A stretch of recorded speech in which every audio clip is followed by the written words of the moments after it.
What's up, peoples? It's your boy, Real Island Boy. Twitter, Instagram, Snapchat, and Facebook all at the damn same time. Hopefully, y'all are keeping warm. Whoever's on the East Coast, or I don't know, but whoever's on these in these areas that are getting all these snowstorms and all this fluctuation in weather. Hopefully, y'all are keeping warm.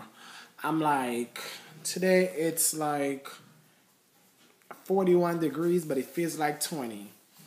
God knows I can't stand the cold. But anyway, it's Tuesday. And I'm just finishing up a cocktail here while I was watching the Have and Haves Not. I'm drinking, what was I having again? Vodka, raspberry lemonade, and a little splash of watermelon plucker. That's what I'm having. It's almost finished. Here watching the Have and Haves Not on own. Tonight was really good. I was like, and I've been chilling on a couple of Have and Haves Not recap because I'm like, I ain't got time to be recapping if nothing is popping, again the same shit over and over. But tonight was really good. So if y'all watched last week's episode of Have and Haves Not, y'all know that Veronica finally got out of Catherine Cryer's house and she went home or whatever. Up to no good as usual. She called Jeffrey and told Jeffrey to make sure that Candace and her meet her some damn hotel because she's the only one who can help them. And I'm like, this sounds like some kind of conspiracy. And I'm like, Veronica, I don't trust you far that I can throw you. I'm like, but anyway. So Candace and Jeffrey planned to meet up. Well, did meet up with Veronica. But before they met up with Veronica, Veronica is always thinking about something. In last week's episode also, David's phone rang. His cell phone. And while she had her gun on David and everything, she answered the phone. And guess who was calling? That girl, Erica, a.k.a. Candace's friend, a.k.a. the girl Candace is trying to get to, work on David, which is, Veronica, soon-to-be ex-husband. And I don't know how the hell Veronica figured the hell out what hotel this girl was staying at. I don't know. But it beats me. This bitch showed up at the girl's hotel with the flowers, talking about somebody else I was trying to have her deliver a bouquet of flowers and la la la. And she wants to make sure it gets to the person. All think she knows the person's first name. Here goes this dumb front desk receptionist. And I'm like, this is what y'all get. For people out there who working in areas that y'all are dealing with people's confidential information, y'all need to be fired. Because when y'all give up people information to somebody else, that's a breach. That's a breach of company policy and procedures. I could care less if you paid me whatever you want to pay me. If you pay whatever you pay me, make sure you pay me enough money that they fire my ass, I can live comfortably for a couple of months. Because your ass is there telling me to... Veronica's there telling the girl at the front desk to, can you search by her name if anybody's here in a hotel with the first name Erica? And if she is, just leave her a message that there's a flowers or bouquet here down at the front desk for her. This bitch fell for the damn trap. She called the girl Erica. Erica was like, I'm on my way down to get the flowers from, because it was from David Harrington, a.k.a. Veronica delivered for David, because she's trying to find out who's this bitch is, who is sleeping with her man, because she don't believe that when Erica called on last episode that the bitch was actually a reporter looking for a story. So while she's waiting for Erica to come downstairs, she's there meeting with Candace and Jeffrey. Jeffrey, I'm telling you, Jeffrey's so fragile. Before Veronica sat down with him, his boo, the white cop, called him and saying that, bitch, they found a body. I need for you to meet me in 2 hours at some damn place. I don't know where he wants Jeffrey to meet him at, but they found the body. They found the motherfucking body. Means, what's his name? Q? They found Q body. A.k.a. Candace baby daddy body. So Candace at the table, waiting for Veronica, and they're huffing and puffing because they can't believe what's going on. And found Veronica arrived wearing, I think she was wearing white. I don't know if it was white, cream, beige, or what the fucking color is, but she was wearing some kind of, like she's actually some angel. Veronica is so devious. She sat down and she started going in on Candace, telling Candace about she wearing no labels and how her outfit looks cheap. And I'm just giving you the good version. She was going in on Candace. I mean, like, she was giving Candace all this filthy reading. And I'm like, oh my God, this bitch is so mean. I'm like, she's always mean. Anyway, so I'm there like, what does bitch want to do now?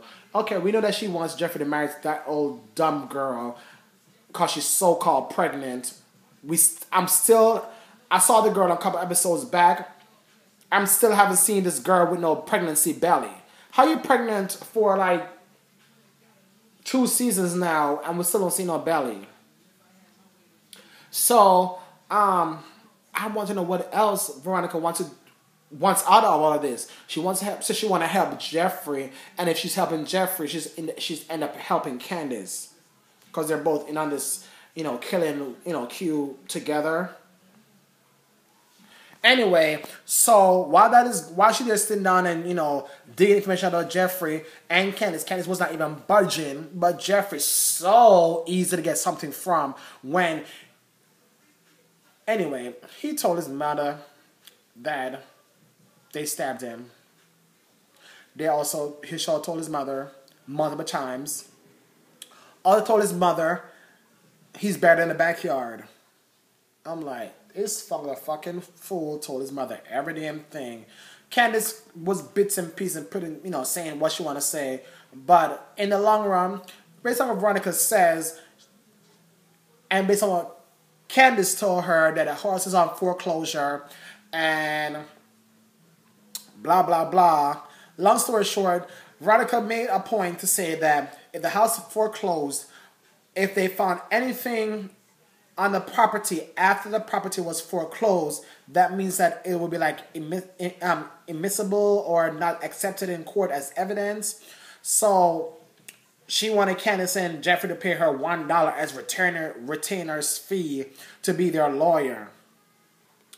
I don't know what Veronica is up to, but she said they're going to get off of this. I don't know.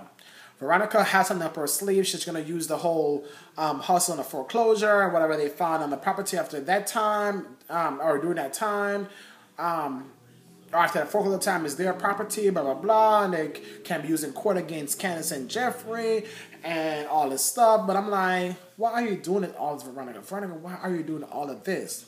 I'm like, we know you don't like Candace, and if you say you're trying to all do this for Jeffrey, I gotta question your motive, because Jeffrey don't want that girl. Why are you pushing Jeffrey up? Jeffrey said he's gay. Not bisexual, not, trisexual. He's gay. He don't want no damn vagina. He don't want no baby. Why are you pushing up this girl on Jeffrey to marry him? Because you're one of them persons in society that believe that if your child is this or that, it looks bad on you. It's 2017, Veronica, or the Harringtons. Anyway, she left. What happened again? Oh, Wyatt is out of the hospital. He went with Jeffrey the last episode to go look at some place that I guess he had somebody set up for him or whatever. But anyway, he's at this lavish apartment. I would call it a loft. A loft is like a warehouse-looking apartment, but they modernize it so much that it looks very posh. If you've ever been to the hotels that are called the A-Loft, some of the Westins, some of the other elite hotels, that's the vibe that. And even a nice hotel in Rhode Island that's called the Nilo Hotel. Those hotels give you the lofty feeling you're very homey, but also very resorty, and also very IKEA-esque. So anyway, that's how the hotel, the apartment, or I don't know, condo, whatever you want to call it, was set up as. And lo and behold, why they trying to have people come over his former drug dealer to sell him more drugs? I'm like, why did your ass just got out of the hospital for ODing on damn drugs and you're trying to buy drugs on the first day you're out of the hospital and you're not even released by your doctor. You came to the hospital on your own, by your own self. You know, you fucking sneak out of the hospital without even being released. And your ass want to get drugs. You guys want to get drugs when you're not even supposed to be taking no more drugs? I'm like, why you want to kill your motherfucking self off? Why are you still using drugs, Wyatt? Or why are you trying to still get high? I know sometimes when, you know, when they say once you're a user, you'll always be a user, whatever. But I'm like, I thought Wyatt being in a hospital got something, you know, some sense. The fact that he can't keep on using drugs is gonna kill his ass. His drug dealer was had a lot of damn sense and was insisted that he's not gonna sell Wyatt no damn drugs. I don't care if he's a millionaire or whatever. He walked out of there after Wyatt tried to fuck him up. He eventually, you know, left and he wasn't sold in the drug, which is good. Then I'm like, this dude is there. I'm gonna fast forward. This dude Wyatt is in some damn black hood neighborhood trying to look for damn drugs, driving in his hot sports car. And guess who? He pull up, which it's so convenient. Tyler Perry, this is too convenient for him to pull up at some black neighborhood in the hood. And it's Quincy's sister, that I can't remember her name, is the ratchet girl that talks really bad with a nasty accent. What's her name again? Can't remember her name. The one with the natural hair, looking all hood and ratchet. That is Quincy's sister. He pull up in a neighborhood and she's like, who the fuck is this? And he's like, oh, you know where I can get some, I don't know, he called it some kind of name. I don't know what the name is. He called it some name. You know, long story short, the name is some name they use for drugs. And they were like, oh, you know, they thought it was a cop on a cover trying to, you know, but Wyatt was trying to get drugs. These people are not playing with you. They start holding up with a gun. They're gonna take this dude back to his apartment, and they're gonna try to take his money because they eventually look at his wallet and realize his name is not no damn regular Wyatt. It was Wyatt Cryer. Your damn father is a damn judge. Your mother is a damn well-known person in the damn, you know, area. They know you have money. That dumb people, they may be dumb in the hood, but they know you have money, damn Wyatt. So now they're going to kill your ass for being dumb, white, dummy. Anyway, did I just tell you that Jim is trying to figure out what's going on with this dead body in his house? Because Catherine is saying that she didn't kill the DA, Jennifer Salas, and then Veronica is saying that, you know, Catherine did it, and Catherine is saying that Veronica did it, and they're trying to figure out who the hell did it. But, you know, Jim is a damn an attorney, plus he's also a judge, and he figured it out. He was figuring out why the hell Veronica shot, you know, Jennifer, but there was no, you know, he was figuring everything out. Eventually, Catherine convinced, I shot that bitch. I'm like, oops. Anyway, Jim says he's going to take care of it. Catherine says, get somebody to come clean that damn carpet. My $200,000 carpet off all that blood that's all over it because I don't want that bitch. Anyway, Jim got it handled, meaning that people came through, professional cleaners. The carpet is all spick clean, means there's no more blood obviously anywhere or showing.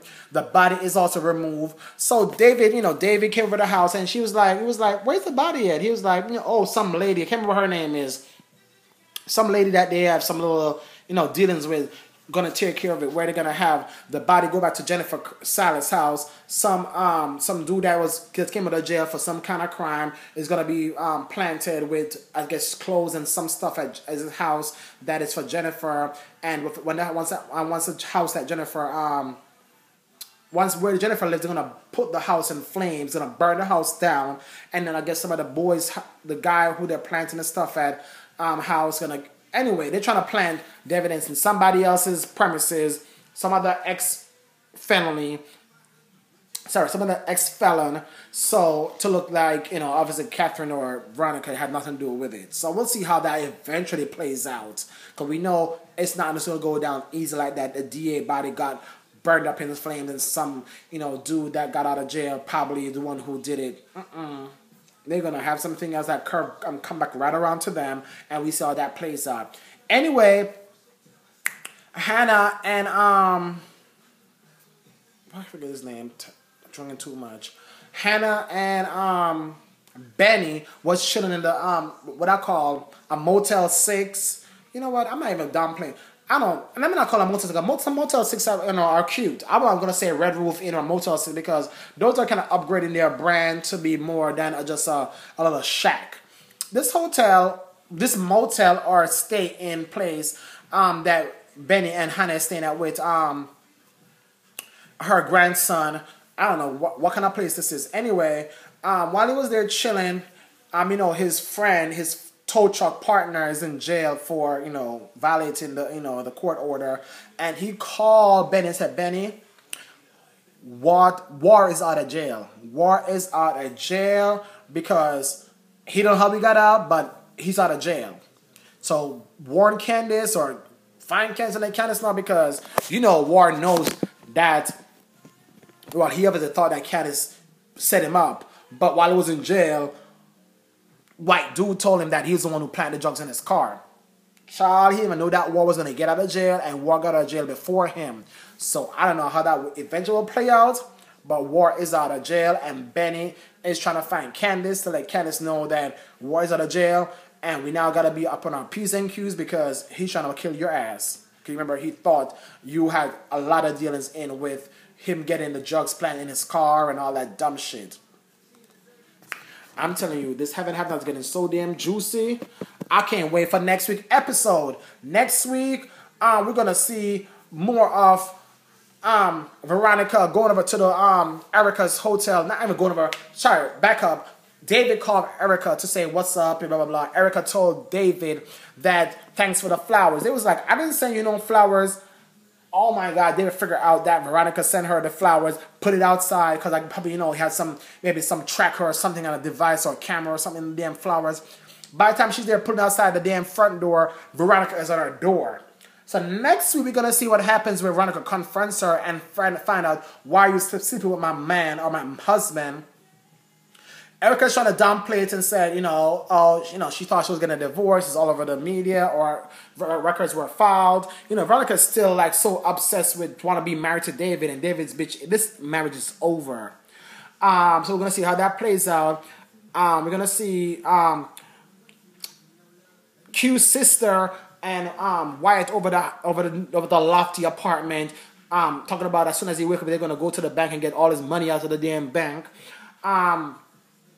What is going to go on next week? More shit. Anyway, I got to go. I'm still drinking here, but the Heaven Has Not was really good tonight. Thank you, Tyler Perry, because I was getting like every week is the same damn shit, and I was like bored. Not really bored, but I was waiting for it to amp it up. And finally this week, you gave me my motherfucking money's worth. Sorry to be cursed, but you gave me my money's worth for tuning into the Heaven Has Not this week. I ain't paying cable subscription for nothing. You really delivered this week. So if y'all have not yet tuned in or check it out, go to your, subscribe to OWN. But also, I'm giving you the tea here on Rastaboy TV. So don't be afraid to subscribe and follow me on social media. Subscribe to my channel here on YouTube, Rastaboy TV. Hit the button up top, subscribe. You get emails when I post new videos. And also, follow me on social media. Real Island Boy on Twitter, Instagram, Real Island Boy on Snapchat, Real Island Boy also on Facebook. Follow your boy. I always got some tea to tell you about some damn show that's going on TV. Anyway, I got to go. Leave your comments and let me all know what you thought about tonight's episode of The Heaven Has Not. I think it was called, can't remember what it was called, but it was juicy. I got to go. Y'all be safe out there and keep warm. Bye.